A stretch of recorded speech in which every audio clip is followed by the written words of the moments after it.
As cidades modernas são territórios de trocas e de encontros, da produção econômica e cultural, da vida social e política.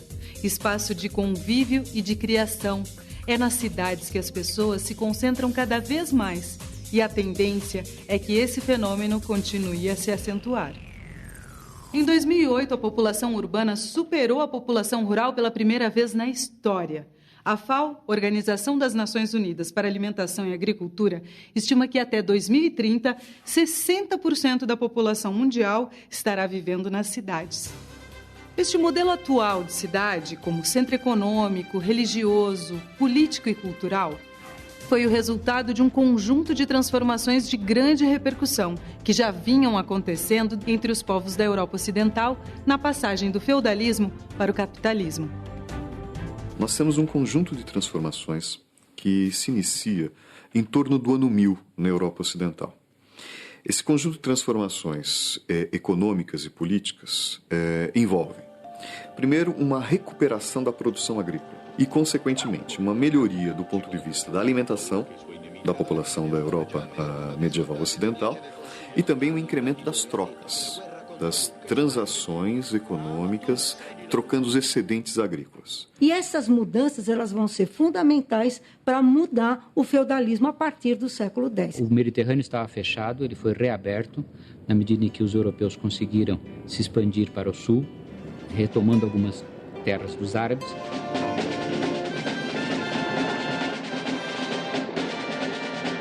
É um período bastante fluido da história e, por isso mesmo, ele tem elementos ainda do período medieval e elementos que vêm do período posterior, que é o período moderno. As transformações ocorridas com o Renascimento renovaram a vida urbana depois de 1000 anos de vida rural e se deram simultaneamente na economia, nas artes, nas relações sociais e na cultura. Este movimento reinventou a forma de conceber o mundo e o lugar ocupado pelo ser humano. No campo, por exemplo, a introdução de técnicas agrícolas revolucionárias para a época, como arados e moinhos hidráulicos, além de aperfeiçoamento de métodos organizados de plantio, aumentaram a produção e a oferta de alimentos. Os produtos excedentes passaram a ser comercializados em feiras e mercados, o que expandiu o comércio e os limites urbanos dos burgos. O burgo eram pequenas vilas, pequenos aglomerados populacionais que existiam ao redor dos feudos. E aí você tem uma concentração de pessoas na cidade, uma diminuição de pessoas no campo e essas novas relações comerciais e sociais começam a surgir. Os serviços, digamos assim, começam a surgir de maneira mais forte. Entre os séculos XI e XIII, centenas de novas cidades surgiram na Europa. O artesanato se desenvolveu e iniciou-se um processo de produção com novas técnicas e equipamentos, indispensáveis para atender a demanda crescente dos centros urbanos. Nas cidades, você está livre do domínio do senhor feudal. Se você está dentro do feudo, você tem muitas obrigações a cumprir. Você produz, mas você tem que dar uma grande parte da sua produção para o dono do feudo, o senhor feudal. Quando você está no burgo, o que você produz, o que você comercializa é seu, o lucro é seu. As atividades manufatureiras começavam a exigir o trabalho especializado, como de sapateiros, alfaiates, padeiros, marceneiros, ferreiros, pedreiros e tecelões. É nessa época, por exemplo, que começa o trabalho assalariado. Um dos aspectos mais importantes do renascimento das cidades e dos burgos é o fato de que esse comércio passou a ser feito não mais só pela troca de mercadorias, como tinha sido nos séculos anteriores, em torno do senhor feudal, mas agora com o uso de novo da moeda. Entre os grandes mercadores se estabelece um ou mais que vão fazer uma espécie de banca de trocas, de moedas diferentes, de pesos diferentes e de composições diferentes, tanto da Europa quanto de outros continentes.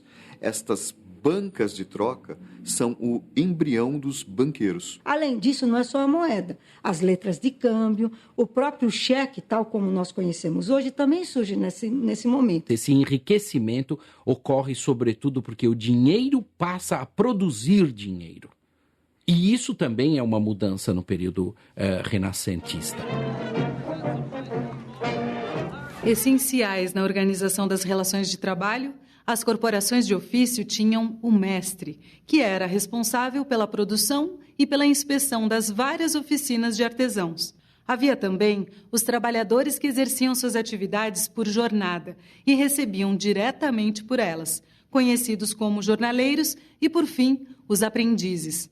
Juntos, eles defendiam seus interesses, como assegurar os preços e a qualidade dos produtos. Ao organizar os métodos de trabalho, as corporações de ofício incentivaram o aumento da produção. Os lucros cada vez maiores geraram um crescente acúmulo de capitais nas mãos desse novo grupo, formado por comerciantes que ascenderam socialmente, os burgueses. O burguês é um nome que a gente dá especificamente para uma camada social que vai se enriquecer muito com o comércio, inclusive o comércio internacional. A ascensão da burguesia gerou uma série de conflitos na sociedade feudal, porque ela desafiava o poder das duas classes principais, que eram a nobreza e o clero. Em segundo lugar, ela fazia com que ela tivesse poder de manobra em relação a esses dois grupos e acabou gerando, portanto, um conflito até de autoridade, tanto em relação ao rei quanto em relação à igreja. O objetivo da burguesia é ingressar na nobreza. É comprar títulos de nobreza e se nobilitar. Então, famílias que tentam obter de reis títulos de nobreza e que, por isso, pagam. No período da Renascença, vai acontecer uma coisa, final da Idade Média, início da Renascença, vai acontecer um negócio extraordinário. É possível utilizar tipos móveis, quer dizer, vão ser criados tipos móveis para se imprimir as primeiras Bíblias e os primeiros textos. O advento da imprensa, graças à invenção dos tipos móveis por Gutenberg, tornou-se uma ferramenta poderosa de transformação social. Um livro, até então, era uma coisa muito cara, porque o livro era produzido à mão, né? Alguém tinha que copiar, ele era um objeto de luxo. Aonde existia muito livro? Ou nas bibliotecas reais, ou nas bibliotecas dos grandes bispados, né? A igreja tinha muitos livros e o rei. E mesmo um grande burguês, ele não podia ter uma enorme quantidade de livros, porque eles eram muito caros. A população mais pobre, então, nem se fala. E o Gutenberg muda isso.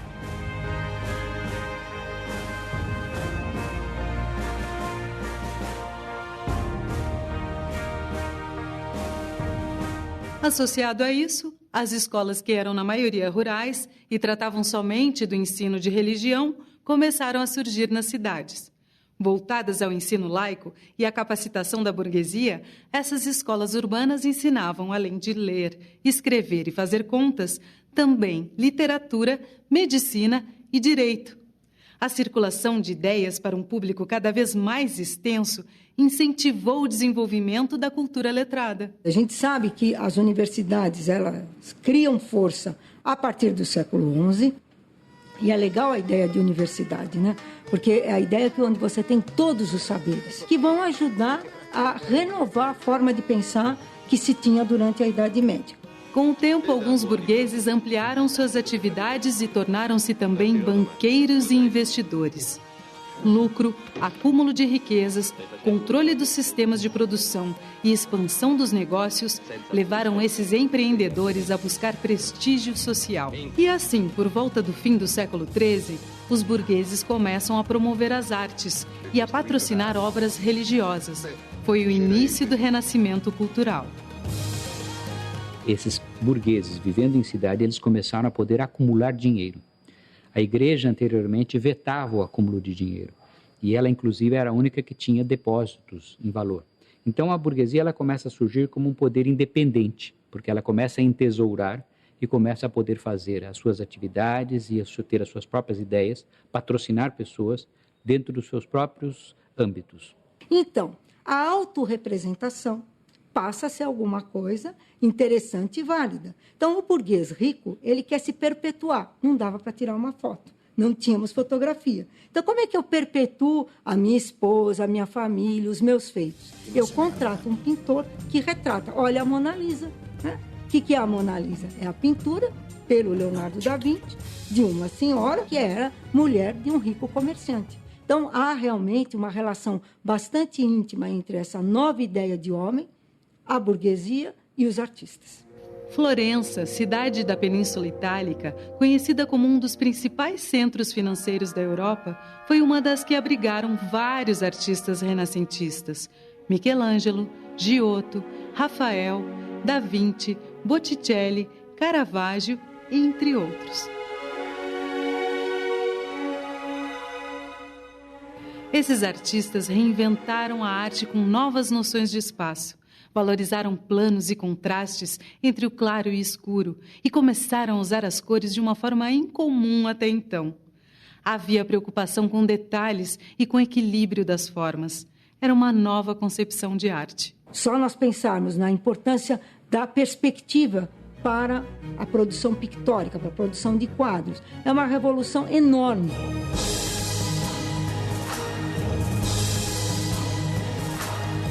Na literatura e na filosofia, nomes como Camões, Cervantes, Maquiavel, Montaigne e Erasmo escreviam sobre as qualidades do ser humano, seus defeitos e angústias. Compreender os fenômenos da natureza com base nas leis da matemática e defender a ciência livre dos dogmas religiosos foi o desafio de cientistas como Copérnico, Galileu, Vesalius e Kepler. Com o renascimento da ciência, o homem passou a ocupar o lugar central no universo. Se a gente olhar para o Galileu como um membro da Renascença, não é assim que se faz classicamente, mas se a gente olhar como um membro da Renascença, começa a haver não uma reação, mas uma necessidade de separação desses dois textos, da interpretação do texto religioso e da interpretação do texto da natureza. Nesse momento, você tem de novo a ideia de que o homem é a medida de todas as coisas, que ele pode compreender, que ele é capaz de explicar o universo. Não é por acaso que é nesse momento que você começa a ter os desenvolvimentos da ciência. Por exemplo, na astronomia, que é talvez a ciência de ponta nesse momento. A Terra não é o centro do universo, vai se provar isso. Il sole provoca la vita e la morte delle piante, l'avvicendarsi delle stagioni e anche la vita e la morte dell'uomo.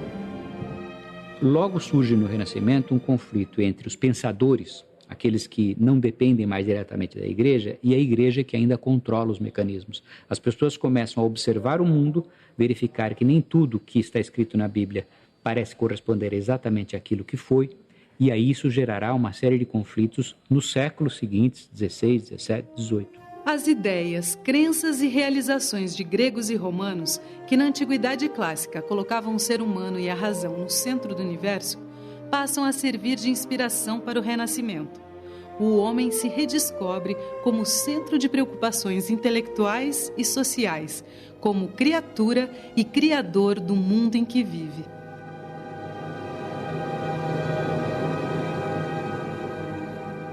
Há uma mudança muito importante nesse período do Renascimento, que é justamente a substituição de Deus como centro do universo para o homem. Significa que, antes, tudo estava sujeito à ideia de que Deus comanda tudo e que aqui, na Terra, a Igreja é que estabelece as relações sociais, para a noção nova, retirada dos antigos, mas que era nova nesse momento, de que o homem pode entender o mundo e pode explicá-lo. O florescimento das artes e das cidades, a inovação dos conceitos científicos, a ascensão da burguesia, as novas normas de convivência e civilidade e o fortalecimento do individualismo na Europa deram luz ao homem moderno. Tudo isso foi legado do Renascimento. O Renascimento ele foi muito importante para a ideia de que o homem, passado a ser o centro das atenções, pudesse resolver questões sociais, políticas e econômicas da sua época, sem mais ter que recorrer à igreja diretamente. Do ponto de vista do renascimento comercial, das cidades, isso economicamente vai dar na Revolução Industrial, no capitalismo, no mundo tal como a gente conhece hoje, onde o dinheiro é o rei, vamos dizer assim. Nós somos iguais perante a lei, mas não perante a conta bancária. Então, isso é um tipo de herança que nós trazemos desse momento. O Renascimento contribui, sobretudo, porque ele é um marco na Europa. Ele é um marco para a história europeia. Né? Se nós olharmos o Renascimento na América desse período, ele é o fim do Império Inca. Então, se um Inca pudesse contar essa história, ele vai dizer: o Renascimento é o fim. Para o historiador francês Jean Delimot, o Renascimento ensinou o homem a atravessar os oceanos, a fabricar ferro fundido, a servir-se das armas de fogo, a contar as horas com um motor, a imprimir, a utilizar dia a dia a letra de câmbio e o seguro marítimo. Quando o pensamento humano se liberta, um novo mundo pode existir.